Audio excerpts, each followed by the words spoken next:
Hi friends, it's Annie Grace and I am answering readers' questions, and today I have a question from Emma. Emma says, "Hi Annie, I wanted to give you an update on my progress. I'm doing extremely well. I haven't had a drink in 31 days and feel fantastic." That is excellent, Emma.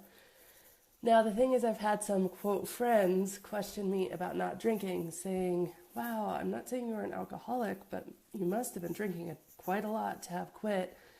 And other comments like this that were just somewhat insulting and really pissed me off. I've had different feelings about this, but I was wondering if you experience anything like this and what exactly you can do about it. I think that, first of all, congratulations. That's great. 31 days and feeling great. I mean, that's the important thing, right? It's about feeling really good and relieved and empowered and certain of your decision, which is excellent. So well done on that. That's amazing. And I think, yes, I can relate to all of those comments. I had somebody, on both sides, I had somebody tell me, like, "Why would you have quit drinking? I've never, ever even seen you drunk." And, kind of this almost undermining thing of like, you don't have to be visibly drunk all the time to not be happy with how much you're drinking and not feel like it's healthy for you and not feel good about it. I had other people who were just like, there must have been something I didn't know about, like, wow, you must have really been suffering. And again, like, maybe not, but the truth is that those comments, interestingly, and the further I got away from it and the longer it was, they always came from people who were struggling most internally themselves and mostly unconsciously. It's not like people realize that they're struggling. I certainly didn't realize that I had all this cognitive dissonance around my drinking. I didn't realize that I had, kind of this internal battle about both wanting to be healthier and happier, but then also craving and wanting a drink all the time. So a lot of that just comes up. And so when someone around them stops drinking, it kind of comes out that way. And somehow your decision can tip the scales for them and put it more in their own mind to question their own drinking. I remember the first time I had a friend 7 years ago who stopped drinking, and we had drank together. And I remember it really put me into a little bit of a turmoil, like, okay, well, I need to justify why she's different than me. I need to understand why she's different than me.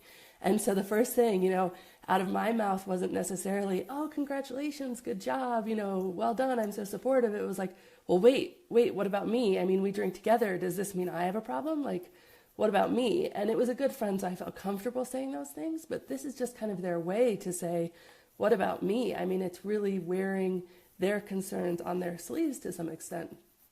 And so I thought that was really interesting. And it took me a while to realize that some of that, the people who were the most aggressive in demanding my reasons, the least supportive, the most rude, saying things that they'd never say if I would have, declared that I had quit eating sugar or decided to cut back on carbs, or I'd become a vegan, for instance. People would not have questioned my motives in the same way, or just jumped to these conclusions about some huge traumatic experience with alcohol that I had been hiding from them, which wasn't the case for me. But it was those people who, over time, they started, once the initial shock wore off, the next few conversations I had with those people were them telling me exactly why they were in control of their drinking. And so it was funny because alcohol became the topic that we talked about whenever I saw those certain group of people. And so it would go like this. I'd walk up and they'd be like, "Oh, you're still not drinking?" No, I still feel great not drinking. Don't want to be drinking.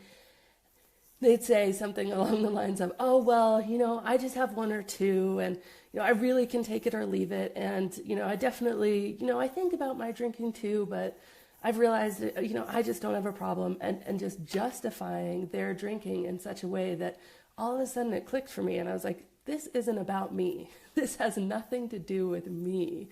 This is about what's going on in their mind for them. And all of a sudden I'm just being a little bit of a mirror where a mirror didn't exist for them before.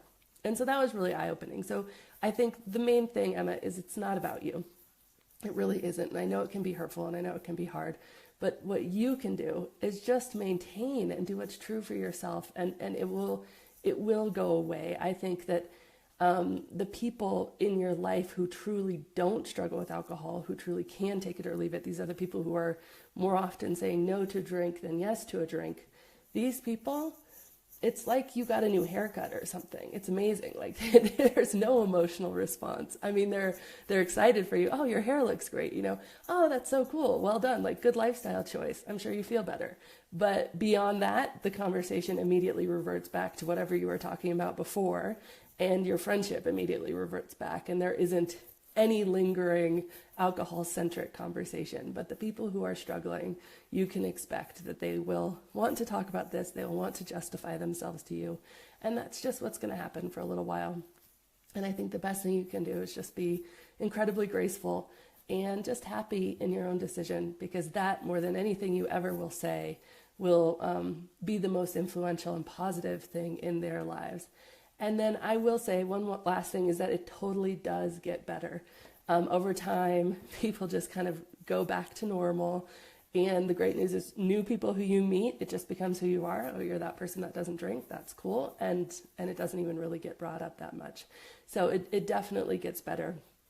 And again, in my experience, it's the people who are most stuck with their own decisions, even if they're not consciously aware of it, even if it's really buried for them under layers and layers of justification.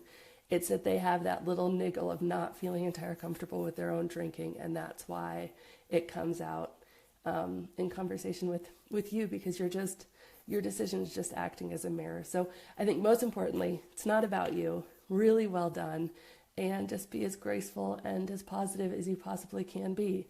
And I think I'll say one last thing. There will be people who may never get comfortable around you. It's now almost 3 years later for me, and there is probably one or two people I can think of where they just don't want to socialize because they'll feel awkward about their own drinking, or, it just never quite got back to where it was. And if I reflect on those friendships, a lot of them, what we had in common was we drank a lot together. So, it's hard to let things go, but there will be times when it doesn't always just pass. And you just need to be aware of that as well, because it is something that does happen. So anyway, thanks so much, Emma, for the question. And again, this is Annie Grace, author of This Naked Mind. Have a great day. This has been Annie Grace with This Naked Mind podcast. Thank you so much for listening. You can learn more at thisnakedmind.com. And please remember to rate, review, and subscribe, as it really helps us spread the word.